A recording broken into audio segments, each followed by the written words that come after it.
بسم اللہ الرحمن الرحیم۔ حضور نبی کریم صلی اللہ تعالیٰ علیہ وآلہ وسلم نے جس وقت نبوت کا اعلان کیا اس وقت سیدنا عثمان غنی رضی اللہ تعالیٰ عنہ کی عمر مبارک 34 برس تھی۔ حضرت سیدنا عثمان غنی رضی اللہ تعالیٰ عنہ ابتداء میں اسلام قبول کرنے والے چند مسلمانوں میں سے تھے۔ آپ نے حضرت سیدنا ابوبکر صدیق رضی اللہ تعالی عنہ کی دعوت پر اسلام قبول کیا۔ حضرت سیدنا عثمان غنی اپنے قبول اسلام کے واقعہ کے متعلق فرماتے ہیں کہ جس وقت حضور نبی کریم صلی اللہ علیہ وآلہ وسلم نے نبوت کا اعلان کیا اس وقت ابتداء میں چند افراد نے اسلام قبول کر لیا۔ میں ایک روز اپنی خالہ سعدی بنت قریظ کے گھر گیا۔ خالہ کے گھر حضور نبی کریم صلی اللہ علیہ وآلہ وسلم کے دعوی نبوت کا تذکرہ چھڑ گیا۔ میری خالہ نے حضور نبی کریم صلی اللہ علیہ وآلہ وسلم کے دعویٰ کی تصدیق کرتے ہوئے آپ صلی اللہ علیہ وآلہ وسلم کی تعریف فرمائی اور کہا کہ وہ صادق اور امین ہیں اور وہ کبھی جھوٹ نہیں بولتے۔ حضرت سیدنا عثمان غنی رضی اللہ تعالی عنہ فرماتے ہیں پھر انہوں نے کاہنوں کے انداز میں گفتگو کرتے ہوئے کہا، عثمان، تمہاری 2 ازواج ہوں گی جو نہایت حسین اور خوب سیرت ہوں گی۔ تم نے اس سے پہلے کبھی ایسی حسین عورتیں نہ دیکھی ہوں گی اور نہ ہی انہوں نے تم جیسا خاوند۔ یہ عورتیں نبی کی صاحبزادیاں ہوں گی۔ پھر انہوں نے کہا کہ وہ نبی محمد الرسول اللہ صلی اللہ علیہ وآلہ وسلم ہیں۔ حضرت سیدنا عثمان غنی رضی اللہ تعالی عنہ فرماتے ہیں کہ خالہ کی باتیں سننے کے بعد میں حضرت سیدنا ابوبکر صدیق رضی اللہ تعالی عنہ کے پاس گیا جو اس وقت اسلام قبول کر چکے تھے۔ میں نے اپنی خالہ کی تمام باتیں ان کے گوش گزار کیں تو انہوں نے مجھ سے فرمایا، عثمان، تم سمجھدار اور معاملہ فہم ہو اور ہر کام میں غور و فکر سے کام لیتے ہو۔ تم جانتے ہو کہ یہ پتھر کے بے جان بت نہ تو کسی کو کچھ فائدہ دیتے ہیں نہ نقصان پہنچا سکتے ہیں۔ اگر یہ پتھر کے بت ہمیں کچھ فائدہ اور نقصان نہیں دے سکتے تو یہ ہمارے رب کیسے ہو سکتے ہیں؟ حضرت سیدنا عثمان غنی رضی اللہ تعالی عنہ فرماتے ہیں اس کے بعد آپ نے مجھے اسلام کی دیگر باتیں بتائیں۔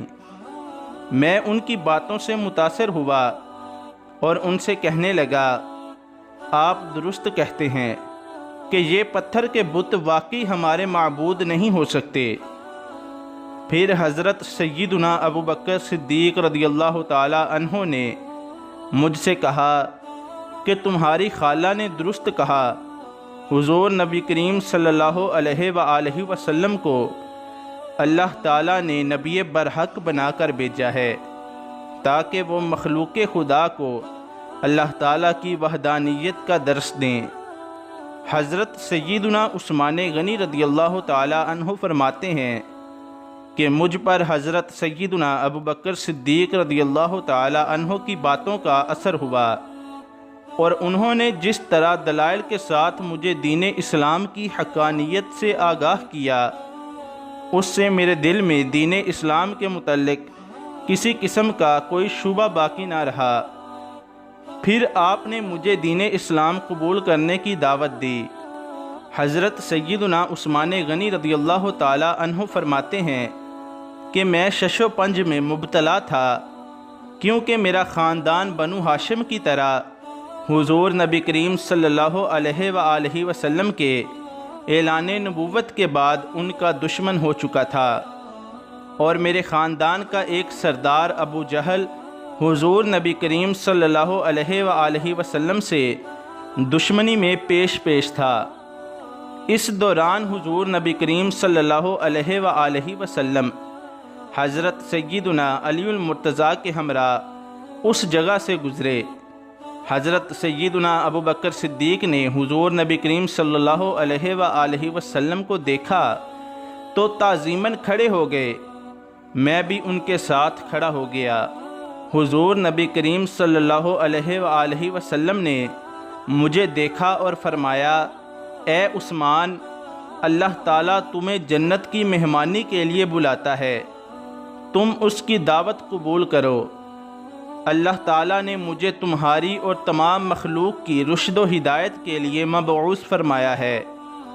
اسلام قبول کرنے میں ہی سب کی بلائی اور بہتری ہے، اور میں تمہیں اس بلائی اور بہتری کی دعوت دیتا ہوں۔ حضرت سیدنا عثمان غنی رضی اللہ تعالی عنہ نے جب حضور نبی کریم صلی اللہ علیہ وآلہ وسلم کی زبان مبارک سے یہ کلمات سنے تو آپ نے بغیر کسی تردد کے اسلام قبول کر لیا۔ آپ اسلام قبول کرنے والے اس وقت چوتھے مسلمان تھے۔ آپ سے قبل ام المومنین حضرت سیدہ خدیجہ الکبریٰ، حضرت سیدنا ابو بکر صدیق اور حضرت سیدنا علی المرتضیٰ رضی اللہ تعالی عنہم اسلام قبول کر چکے تھے۔ حضرت سیدنا عثمان غنی کی خالہ کی کہی ہوئی باتیں بھی سچ ثابت ہوئیں، اور حضور نبی کریم صلی اللہ علیہ وآلہ وسلم کی 2 صاحبزادیاں آپ کے نکاح میں آئیں۔ حضرت سیدنا عثمان غنی رضی اللہ تعالی عنہ فرماتے ہیں کہ حضور نبی کریم صلی اللہ علیہ وآلہ وسلم کی ملاقات سے پہلے حضرت سیدنا ابو بکر صدیق نے اپنے حلم اور صحبت نبوی صلی اللہ علیہ وآلہ وسلم کی تاثیر سے اور حضور نبی کریم صلی اللہ علیہ وآلہ وسلم کی محبت میں ایسی گفتگو فرمائی تھی کہ میرے دل میں حضور نبی کریم صلی اللہ علیہ وآلہ وسلم کی صحبت کی خواہش پیدا ہو گئی تھی۔ حضرت سیدنا ابو بکر صدیق رضی اللہ تعالی عنہ کے اس عشق کی بدولت بے شمار لوگ دائرہ اسلام میں داخل ہوئے، اور ان کی تبلیغ میں ایک کشش تھی جس کی وجہ سے جو بھی ان کی بات سنتا وہ ان کو رد نہ کرتا تھا۔ وآخر دعوانا ان الحمد للہ رب العالمین۔